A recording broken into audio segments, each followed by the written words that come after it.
Boa tarde, meus amigos e minhas amigas. Sejam todos muito bem-vindos ao nosso canal Guiados pelo Espírito Santo.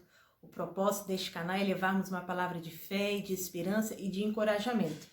Seremos 3 pessoas que iremos dirigir este canal, que sou eu, Ludmila, a Silvia e a Anne. Somos 3 amigas já de muito tempo e em conversa entre amigas nós vimos que nós tínhamos algo em comum. Nós tínhamos o desejo de compartilhar com o nosso próximo uma palavra de fé e de esperança. Então seja muito bem-vindo ao nosso canal. Nós deixaremos aqui também o nosso e-mail, você pode deixar o seu e-mail com pedido de oração. Você esteja aberto também para deixar o seu testemunho daquilo que Deus tem feito na sua vida. Então fiquem-se à vontade e sejam todos muito bem-vindos. Deixem aí o seu amém, deixem aí o seu pedido de oração. Mais oração, mais poder. Nós cremos na intervenção divina, que não há impossíveis para o nosso Deus. O nosso Deus é bom, nosso Deus é perfeito em todos os seus caminhos. Então, se você também é um admirador aí do nosso canal, seja muito bem-vindo, deixe o seu like, compartilhe e também deixe o seu pedido de oração. E mais do que isso, depois venha também compartilhar conosco aquilo que Deus tem feito na sua vida, tá bom? Hoje eu gostaria de meditar brevemente na passagem bíblica que se encontra no livro de 2 Reis, capítulo 4. É uma passagem bíblica muito conhecida. E aqui o relato bíblico trata-se de uma mulher que ela ficou viúva. E como se ela não bastasse ter ficado viúva, a perca do marido, repentinamente, esta mulher ficou ainda com uma dívida que sua esposa deixou. Então nós temos algumas lições que essa passagem bíblica ela nos deixa, né? Quantas pessoas não passam por momentos de dificuldades, por crises, né, inesperadas. Então aqui nós tiramos algumas lições bíblicas.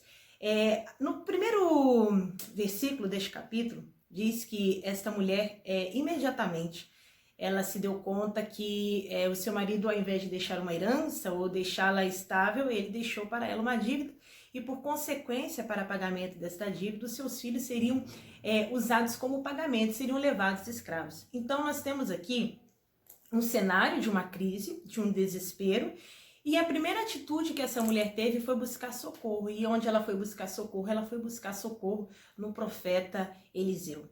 Então, a primeira lição que nós podemos tirar, o que fazermos diante de uma crise?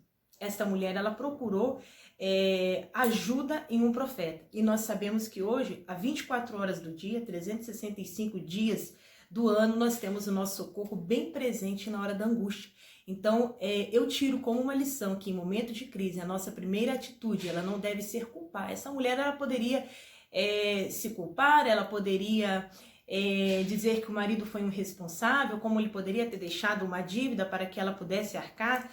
Então, a primeira atitude que essa mulher teve foi buscar socorro em Deus. E quando essa mulher ela vai buscar socorro em Deus, o profeta ele pergunta para essa mulher: o que você tem em sua casa?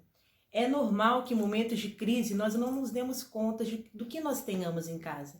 E neste versículo, nessa passagem bíblica, melhor dizendo, a solução para o problema desta mulher estava dentro de sua própria casa. O profeta, o homem de Deus, ele simplesmente a direcionou, porque naquele momento de crise ela não tinha noção do que ela tinha em casa. Então ele dá a seguinte instrução para ela, quando você ler este capítulo, você vai ver que ele dá a seguinte instrução a ela. Ele pergunta a ela: o que você tem em casa? Ela diz: a sua serva não tem nada senão uma botija de azeite. É notório que as crises elas podem passar sim, elas podem levar algumas coisas, nós podemos ter algumas percas, mas sempre fica algo em nós para que possamos recomeçar. Essa mulher, ela disse que ela não tinha nada senão uma botija de azeite. Talvez a crise bateu na sua porta e levou o seu emprego, mas ainda fica em você as suas competências, as suas habilidades, os seus conhecimentos para se reerguer em um outro emprego ou até mesmo em um negócio próprio, por que não? Sempre fica algo. Às vezes você pode estar triste, abatido e pensando: fiquei viúva também como esta mulher, ou estou enfrentando um divórcio, mas sempre fica algo. Para esta mulher ficaram os filhos também. E aqui nesse relato bíblico nós vamos ver que os filhos dessa mulher foram fundamentais para que ela pudesse concluir aí o propósito e a orientação que o profeta deu a esta mulher. Então aqui nós já temos a segunda instrução. A primeira, buscar socorro em Deus. A segunda, nem tudo está perdido, sempre fica algo para que possamos recomeçar. E este profeta dá instrução a essa mulher para que ela vá até os vizinhos, busque vasilhas vazias e feche a porta de sua casa e ela comece a derramar ali o azeite. E neste momento comece a acontecer o milagre do Senhor. A vasilha original, a botija original, melhor dizendo, de azeite, ela ia distribuindo nas vasilhas vazias e não se acabava. Porém, quando chegou na última vasilha, acabou o azeite. E o profeta diz a ela: vai, vende, paga a tua dívida e vive do resto. E aqui nós temos mais lições bíblicas. A primeira lição é que nós temos que estar vazios. Para que nós possamos receber a unção, para que nós possamos receber a orientação, nós temos que estar vazios. Vazios da culpa, vazios do medo, vazios da ansiedade. Ele diz vasilhas vazias. Temos que estar vazios para o novo, aberto para o novo, vazio da culpa. De que adiantaria se ela culpasse o seu esposo por ter deixado a dívida? Ela sim seguiu adiante.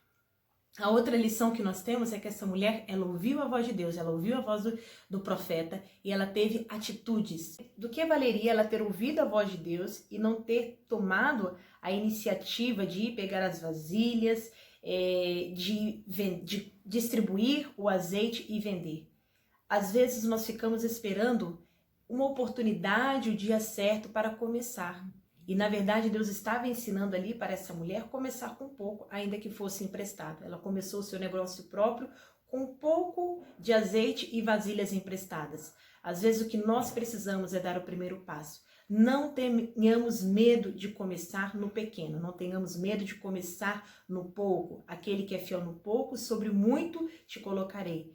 Vamos dar passos de confiança, passos de fé. Ainda que seja pouco, ainda que seus olhos você não possa ver uma saída, ainda que talvez você possa pensar: o meu problema é tão grande, o que eu tenho é tão pouco.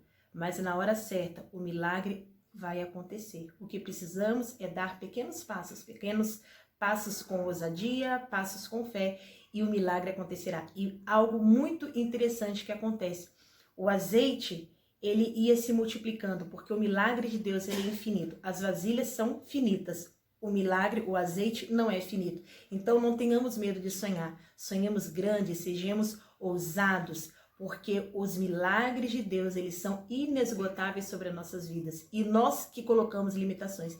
Então que a partir de hoje, o seu Deus possa falar grandiosamente nos nossos corações e que possamos nos abrir para as oportunidades, que possamos estar vazios para as oportunidades e sempre buscando a orientação de Deus.